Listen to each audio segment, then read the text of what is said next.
ఈ AP high court జాబ్స్‌కు సంబంధించిన court hearing అనేది మొన్న అవ్వటం అయితే జరిగింది. సో, దాని గురించి మనం మాట్లాడుకున్నాం. ఇప్పుడు చాలామంది కామెంట్లు పెడతా ఉన్నారు. ఏంటంటే, ఇప్పుడు ఈ జడ్జిమెంట్ ఏదైతే ఉందో దాన్ని రిజర్వ్ చేశారు గదా సార్! ఎప్పుడు ఈటికి సంబంధించిన తీర్పు అనేది వెలువడుతుంది? ఇక ఈ రిజల్ట్స్ పరిస్థితి ఏంటని జెప్పేసి ఈ డిస్ట్రిక్ట్ హైకోర్ట్ జాబ్స్ రాసిన అభ్యర్థులు ఎవరైతే ఉన్నారో వాళ్ళు అడుగుతా ఉన్నారండి.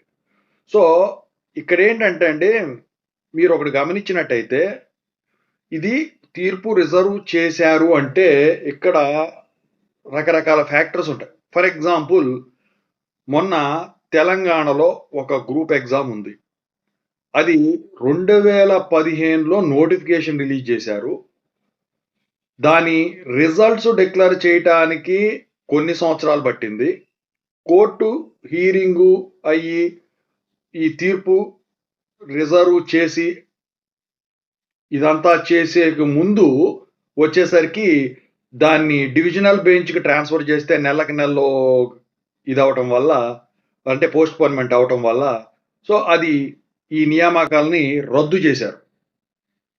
సో, రద్దు చేయటం అంటే అందుట్లో ఏదో అవకతవకలని ఏదో జెప్పేసేసి సరిగ్గా లేదని జెప్పేసి రద్దు చేశారు. అయితే 2025లో ఆ డివిజనల్ కోర్టు ఇచ్చిన, అంటే డివిజనల్ బెంచ్ ఇచ్చిన తీర్పుని రద్దు చేస్తూ రిజల్ట్స్ రిలీజ్ చేసుకోవచ్చని జెప్పేసి వాళ్ళు జెప్పారు. అంటే 10 సంవత్సరాలు పట్టిందండి. 2015లో వచ్చిన నోటిఫికేషన్‌ది ఈ రిజల్ట్స్ ఇదంతా డిక్లేర్ అయ్యి దాని మీద తీర్పు రావడానికి ఓవరాల్‌గా. ఇప్పుడు ఇదంతా ఎందుకు చెప్తున్నానంటే, రిజర్వ్డ్ అని ఉందంటే, ఇంకో ఎగ్జాంపుల్ మన ఏపీపీఎస్‌సి రీసెంట్ గ్రూప్ 2 ఎగ్జామ్సే. అది తీర్పు రిజర్వ్ అయ్యి 2 నెలలు దాటింది. ఇంతవరకు రాలేదు. సో, దీని మీద ఒక స్పెసిఫిక్ డేట్ అనేది రాలేదు అంటే, రిజర్వ్ చేసినంత మాత్రాన ఇవాళ, రేపులో వస్తదన్న గ్యారంటీ అయితే లేదండి.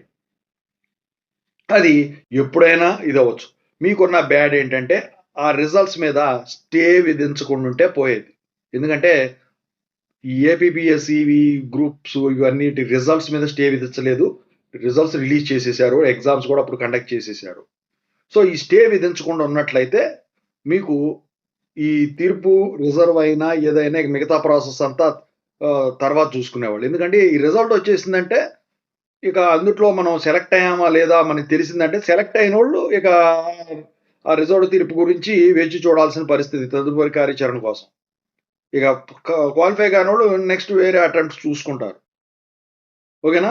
సో, ఓవరాల్‌గా అయితే దీని పైనైతే ఎక్కడా గూడా ఎటువంటి అప్‌డేటు ఇవ్వలేదండి వాళ్ళు. ఇంకా నెక్స్ట్ హియరింగ్ సోమవారం ఉంటుందా? అంటే కౌంటర్ ఫైల్ చేయమన్నారు గానీ, మరి ఒకవేళ లిస్టింగ్ అయితే ఇవాళ గానీ, రేపు గనక కోర్ట్ గనక ఉన్నట్టయితే మొదటి సాటర్‌డే, సో, రేపు గానీ లిస్టింగ్ అయ్యేదానికి ఛాన్స్ ఉంటుంది. లేదు అంటే మాత్రం ఇక వచ్చేసరికి మీరు అది ఎప్పుడొస్తదా అని జెప్పేసి గ్రూప్ 2 అభ్యర్థులు ఫైనల్ జడ్జిమెంట్ కోసం ఎలా వెయిట్ చేస్తా ఉన్నారో, అలా వెయిట్ చేయక తప్పదు. మరి స్టే అనేది ఇది వెకేట్ అయిపోతుంది గాబట్టి, వెకేట్ అయిపోయింది గాబట్టి, మరి రిజల్ట్సు వాళ్ళు వదలాలి అనుకుంటే వదులుతారు. కాకపోతే ఇదేంటంటే, ఈ రిజల్ట్ గూడా కోర్ట్ జాబ్స్ సంబంధించిందే కాబట్టి, కోర్ట్ అనుమతి లేకుండా రిలీజ్ చేస్తారని జెప్పేసి నేనైతే భావించట్లేదు. సో, మరి 2 నెలలు, 3 నెలలు అని గూడా మేము చెప్పడానికి సంవత్సరాలు, సంవత్సరాలే పడుతుంది. సో, ఓవరాల్‌గా అయితే ఇదండి.